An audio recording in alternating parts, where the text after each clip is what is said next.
Man, oh man, this sucks. It sucks to have to come on here and completely shit on movies sometimes, but I have to be honest with myself. 2022 did bring us some bad films. So let's start this top 10 worst movies of 2022. Starting at number 10, The 355. How many of you guys are saying right now, what? What movie is this? 355? Yeah, this came out in January, so that was your first indicator that the movie would suck. And then you see that it's directed by Simon Kinberg, who was in charge of the X-Men movies, a lot of those Fox X-Men movies. He directed that Dark Phoenix film that was terrible. And it's like, okay, well, you know what? Let's see what he does divorced of that. Let's see what he does with something that is not superhero or X-Men related. And this cast is stellar. How do you fuck up a movie with a cast like this? Jessica Chastain, Diane Kruger, Penelope Cruz, Lupita Nyong'o, Sebastian Stan, Edgar Ramirez. I could go on and on as far as that's a cast that I should be engaged with. That's a cast that I should give a shit and care about the people on screen, and I don't. This was so bland, this was so boring, and it's very forgettable. I'm honestly struggling right now to remember exactly what the plot. At number 9, Pinocchio. We did not need yet another Pinocchio adaptation. I know that this was Disney. I know there's so many live action Pinocchios from the past, but they're not made by Disney, right? Disney is on this kick where they want to live action remake all of their animated film, but I still will argue that you don't need it. This was unneeded, unnecessary, lame to watch. I remember struggling to watch this, even though it's not in the theaters, even though it was only on Disney Plus. I still was struggling to watch this. And Tom Hanks, boy, oh boy, I'm not saying Tom Hanks always makes great movies, but he is too damn talented of an actor to be playing Geppetto and playing this type of role. It's a waste of his time, it's a waste of his talents. I'm sure he was paid well. These movies are only more of an example of why I'm just going to roll my eyes every time Disney announces another live action version of their animated movies and they continuously come out and be bad. It's just you're not giving any of the potential good ones a chance. I'm always going to have this negative connotation of that these movies are going to suck. Number 8, Blacklight. Liam Neeson still is banking on that action career that the Taken movies have created for him. And I love Liam Neeson. I do. And I love that first Taken film. I do. But I'm almost getting to a point where I resent that Taken movie, where I'm almost not liking the Taken movies anymore because you've created a monster. You've created a situation where Liam Neeson will not stop. I remember when he said he was going to retire. Maybe not retire from acting, but definitely retire from doing these tired ass action movies. What happened? Why did he change his mind? Maybe he woke up and realized the same thing that we all do, is that all of these movies that you're doing suck. And if it's a situation where he just feels like he's just going to bank and cash in on all of these films while he still can, while he physically still can, okay, fine. But I'm watching these movies and you still can't physically do these fight scenes and do any of this stuff or running around. It's like they're making you look even older than I want. I don't want my last images of Liam Neeson doing movies and have them be these shitty ones. Can't he just do good movies? Is that too hard to ask for? Number 7, Moonfall. Holy fuck. Roland Emmerich. I remember we're just going to add Roland Emmerich to the list of directors that complain about superhero movies and complain about Marvel movies. And some of the directors, it's like, okay, if you're a James Cameron or a Martin Scorsese or whoever else, it's like I almost understand it because you guys make a certain level of movies. But Roland Emmerich talking shit, it's like, no, dude, fuck you. You make some of the shittiest movies ever. Some of the shittiest blockbuster movies ever. I don't understand how When was the last Roland Emmerich movie that was good? He does all of these disaster movies, all of these world-ending movies, and they almost all pretty much suck. But Moonfall, I could not believe the budget that he had here. I could not believe how dumb this plot was of, what was it? The moon was going to crash into the world and kill us all, I guess? I mean, this was another one that had a cast where I just was wondering, why are they here? Patrick Wilson, he's too good of an actor. I know he hasn't always hit it out of the park with picking great movies, but still, he did not deserve to be here. Halle Berry, she might have the greatest track record for having the longest career of doing bad movies. And I love Halle Berry. I do. She's super gorgeous and she is a good actress in the right circumstance, but boy, does she just continue to be in shit. And that side plot of, what's his name from Game of Thrones, Jon Snow's friend there, and his whole deal of wanting to join in with that AI machine, and it was brutal. The ending of this movie is brutal, is horrible. And oh yeah, wasn't there a side plot? The Patrick Wilson son running around with the mom and her new husband, Michael Pena. Am I remembering all of that right? Holy fuck, was this movie bad. Number 6, A Medea Homecoming. Why is Tyler Perry still making Medea films? I get that he has his audience. I get that, especially when it comes to his non-Medea movies, he goes for that trashy soap opera like type plots that obviously there's an audience for. It ain't me, but at least there is some sort of a premise there. The Medea character is so overplayed, so played out.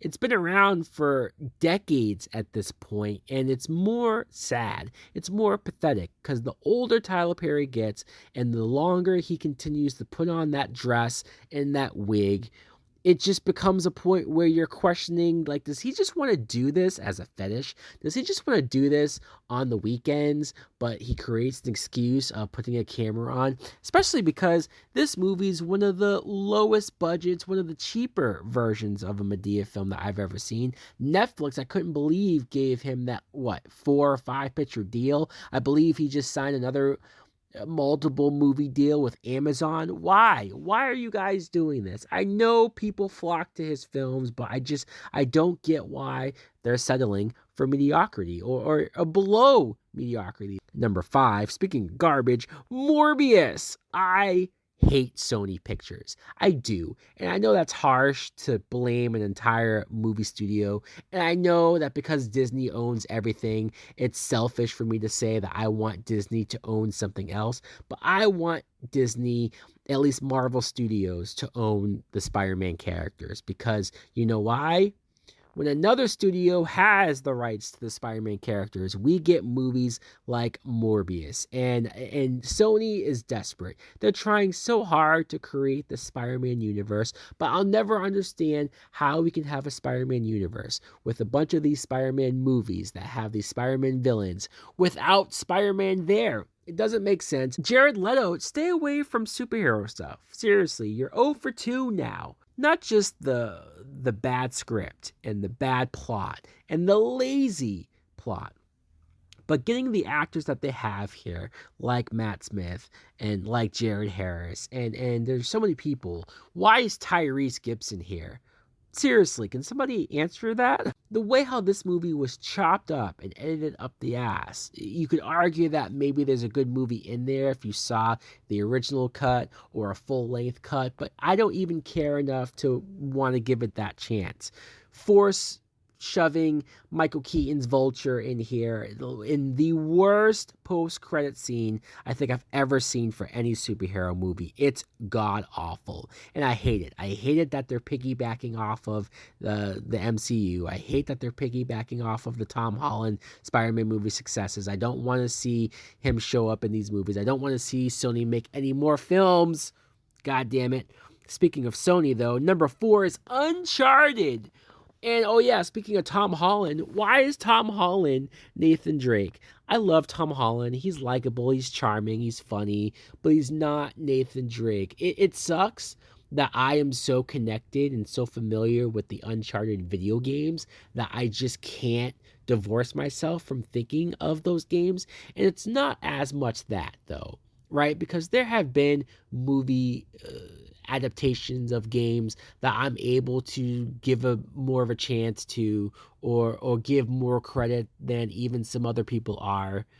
But when you're giving me a dumber version of, when you're giving me a lesser than version of, and we're also talking about Mark Wahlberg's Sully character. This is not Sully. You have stolen this name. You have stolen everything that's likable and amusing about the Sully character from the game, and just given us a Mark Wahlberg vehicle for him to just be, you guessed it, Mark Wahlberg, and another generic action adventure movie that I'm sure I remember some people liking, but I couldn't get into it. It wasn't new, it wasn't special, it wasn't anything you couldn't see from any other generic action film.